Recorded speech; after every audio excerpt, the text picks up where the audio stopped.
Hello, Yu-Gi-Oh! Players. I'm the RJB0, and welcome to my tournament report for YCS Tech, and also kind of my follow-up video for why Watts could win YCS Seattle. I'm going to be using those terms interchangeably, by the way. First off, big thanks to Team Terminal for bringing me up there. I had a fantastic time, especially for the team captains for allowing me to stay at their house. Our team captain, Nick, actually got within a Game 3 of getting to Game 2. Of course, it would have been cooler if he had gotten to Day 2, which I'm kind of sorry for that, Nick, but it was really cool to be kind of in the running for that. I had a lot of fun. I had a great tournament. I met a lot of really good players, and I got my place in history as that one guy who bled all over the tables during YCS Tech. I actually met a lot of good players that way. Drill Winston handed me a paper towel. But I digress. That was kind of awkward, and I won that matchup. As far as my record, it wasn't amazing, but it was okay. I went X3-1. I shouldn't have gotten that tie. I was against an agent deck, and my agent matchup with Watts is very, very good. But we were in Game 2. I had won Game 1. We went into time, and I had 500 fewer life points than my opponent. And if I had a Hopper Lock, and I had 2 bribes and a Starlight. If I had drawn a frickin' attack directly monster, I would have won, but I am a walking example of Murphy's Law. I have terrible luck, so I didn't, and I tied that match. I was a little bit dumb. I lost against 2 Mermail decks and a really cool Medolce Prophecy deck that it was just crazy. It was all over the board, and it was Chaos, and it was Medolce, and it was Prophecy, and it just took me down, and they could swarm the field like crazy. And it didn't help that the guy kept getting Magical Android on the board, so I could only deal 400 points of damage per turn. That was stupid. However, I also don't think that I really knew how to play against the deck, so big props to that guy. It was a great deck. I had a lot of fun playing against it, and I hope that you can use that deck to do very well in the future.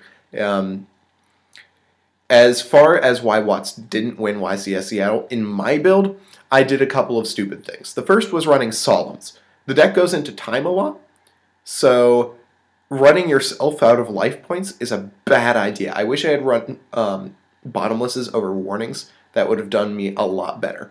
For my deck, I should have also taken my own advice and made macro. I think it would have been less consistent that way, but I think it also would have done a lot better in the Mermail matchups.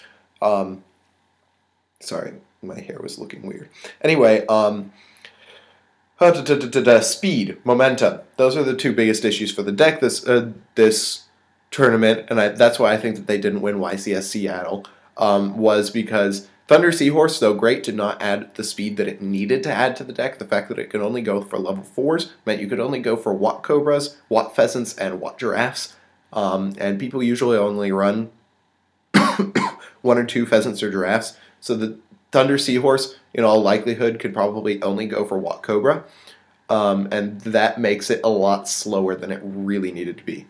And the other issue is momentum. I didn't run very many attack directly monsters. I ran 4. I ran 3 Cobras and a Pheasant, and that was a big issue for the deck, because that means that if you don't get an early Ryo, your only win conditions are those for monsters. If your opponent can get rid of them, then you have no more win condition. Avarice helped with that a lot, but with macro in the game, I just couldn't get them back, and I lost momentum, and I just had to scoop at the end against a couple of decks that could wait me out.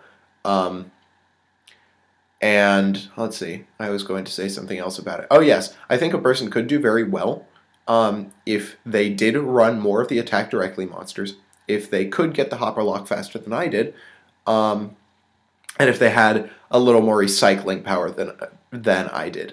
I also made a lot of pretty big in-game mistakes that, I shouldn't have, but I think Watts going in the future can still be a very good deck. I'm excited to see what they do at like regionals and stuff like that in various places, but they just weren't as fast as they needed to be for this tournament.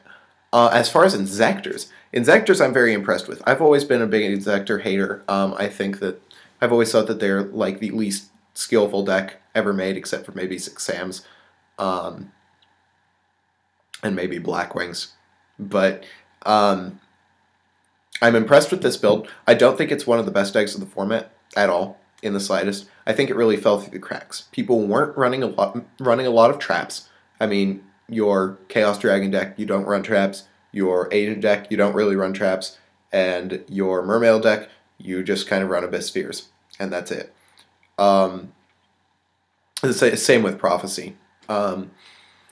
So that really helped the Inzektor deck.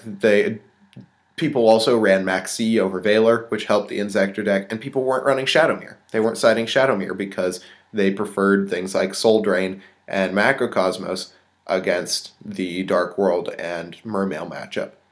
And that made Inzektors a very good meta call, and big props to the person who won with them.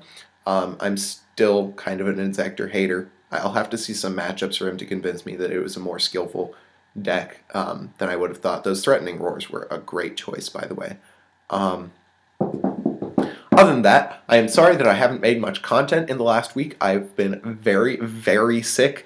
I had very little voice at the tournament and even less afterward. I had an opera recital yesterday, so I basically wasn't allowed to say a single word the entire week. But I do have a lot of content coming up, including, has it really been more than a week since I've done a deck review? What is this? Anyway, so I'll have a lot more things coming up for you guys. Thank you for watching, and remember to comment, rate, and subscribe. And this is the RJB0 signing out.